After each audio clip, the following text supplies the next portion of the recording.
Yang pertama, mudah-mudahan Saudara Jokowi menonton acara ini. Pak Jokowi, kabeh ki mesti ngunduh waing pakerti. Becik ketitik olo ketoro.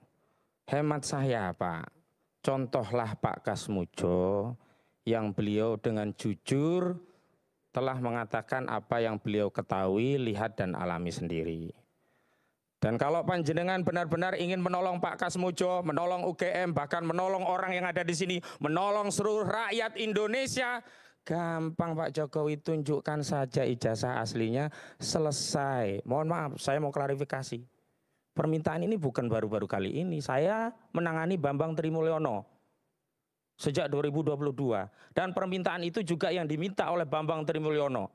Bahkan saya katakan, kalau memang ijazah itu ada, penjarakan Bambang Trimulyono 100 tahun kalau memungkinkan. Ini yang nggak pernah muncul Pak Jokowi. Oh yuklah kita menjadi seorang negarawan.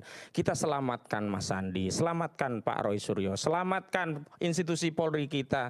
Jangan semua ini malah sibuk nyebokin ya, kasus ijazah palsu UGM sudah kena getahnya. Pertama, membangun narasi sudah ditunjukkan kepada pengacara. Apakah masyarakat percaya? Nggak percaya Pak Jokowi. Kedua, membangun narasi ijazah asli melalui sejumlah awak media. Apakah masyarakat percaya Pak Jokowi? Nggak percaya juga. Sekarang mau meminjam otoritas Mabes Polri. Mohon maaf, nggak percaya. Karena itu ayo jujur.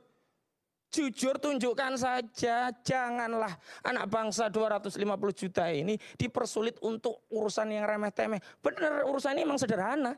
Sesederhana tunjukkan saja ijazahnya, enggak perlu pakai polisi, enggak perlu ngerepotin Bareskrim, enggak perlu ngerepotin Polda, enggak perlu membuat Mas Sandi ketakutan kena pasal 3235 karena kalau pasal 3235 diterapkan yang kena kader PSI Sandi ini gitu loh. Jadi terakhir saya mau katakan, ayolah kita jujur.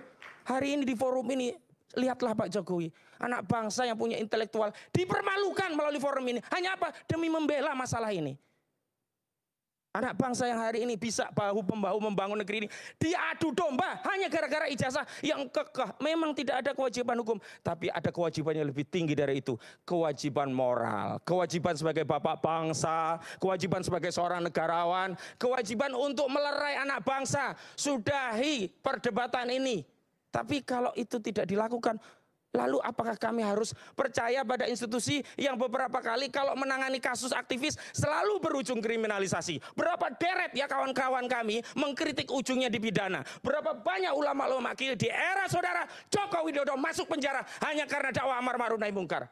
Dan terakhir Charlie Chandra pun dihajar oleh polisi, ditangkap dengan didobrak. Itu juga ada pada institusi Polri. Mohon maaf, terkait hasil yang lab forensik, kami tidak mempersoalkan teknologi, kami tidak mempersoalkan materi, kami tidak mempersoalkan keahlian, tapi kami sedang mempertanyakan kredibilitas, reputasi, transparansi, dan keadilan. Yang itu mustahil ditemukan kalau urusan yang besar ini hanya kita serahkan ke Bareskrim. Ini sudah bukan masalah biasa. Ini masalah yang berkaitan dengan apa? Legitimasi publik terhadap negara. Mau diselesaikan? Enggak, ayo kita selesaikan. Jangan mewariskan legasi sejarah yang buruk pada generasi selanjutnya. Demikian, wassalamualaikum warahmatullahi wabarakatuh. Waalaikumsalam warahmatullahi wabarakatuh. Sebelum ke Pak Arianto,